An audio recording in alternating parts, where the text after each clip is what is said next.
Alright guys, I wanted to just quickly post a video reviewing the High Middle Ages worksheet that was due yesterday. For those of you that missed our Zoom meeting, we went over this, and so again, you guys joining these Zoom meetings can help in a lot of ways. You get extra credit, and also you can make sure that you get 100% on the homework that was due because we review it together. Okay, so the first one, number one, what does the High, and you guys, I also have it up here on my screen. There's a reason for that, to help you with your reviewing in case you are having issues understanding me, you can look at it. So we're going to go through it. Okay, the first one. What does the High Middle Ages refer to? Well, it refers to the later period of the Middle Ages, right? The High Later Middle Ages, from about 1000 to 1300. All right, what are two things that characterize this time period, or the High Middle Ages? Okay, really that means is like, what are the two big major things that happened during the High Middle Ages? The first one is the revival of education. Universities are brought back, which is going to mean that more achievements are going to be there. Education starts to be really valued again.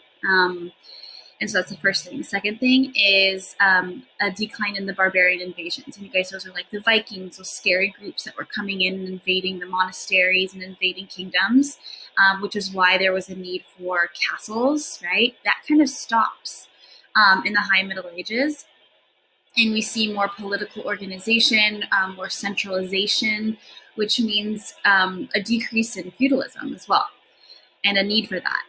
Okay, number three, what helped revive trade? The biggest thing is that people start leaving their manors, their kingdoms, and going out, either trading, but the biggest thing was the Crusades. So the Pope calls on a holy war, right? Or fighting to honor the Roman Catholic Church, right? As that being kind of like their purpose. We get into the Crusades in a week or so. But the biggest thing that helps bring back trade is that people leave their kingdoms to go fight in the Crusades. And as they are out in the Middle East or in Asia, walking along the old trade routes, they start to see, wow, there's some pretty amazing goods out here that we could bring back to medieval Europe. And it increases that interest. All right, number four, what was the Hanseatic League? This is an alliance of trading states, right, between all of the kingdoms or most of the kingdoms in medieval Europe.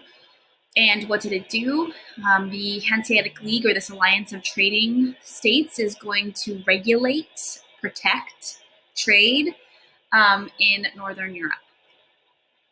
Number five, Romanesque architecture. So this is the type of architecture that was in the Roman time period, right, when the Roman Empire was there. And so those were arches, columns, domes, right? So all of those things that we learned about during the Roman time period, right? Think of the front of Brea Junior High, or like our Capitol building, or the Pantheon, or the Colosseum.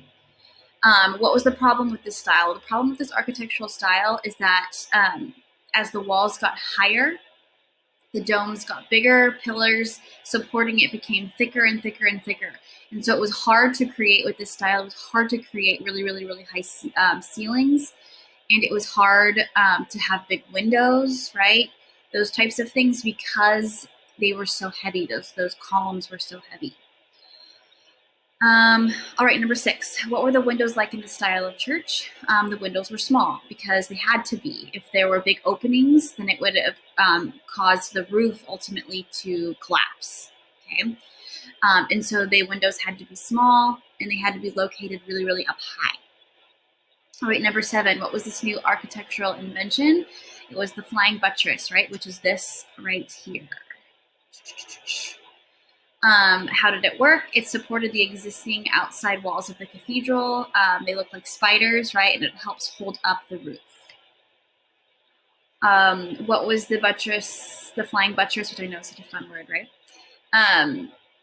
What did the buttress allow, right? It allowed for big, big, big, beautiful windows, stained glass windows. So how are the stained glass windows used in cathedrals? These were used to illustrate biblical scenes, right? Because many of the people in the medieval time period were illiterate. They could not read and write.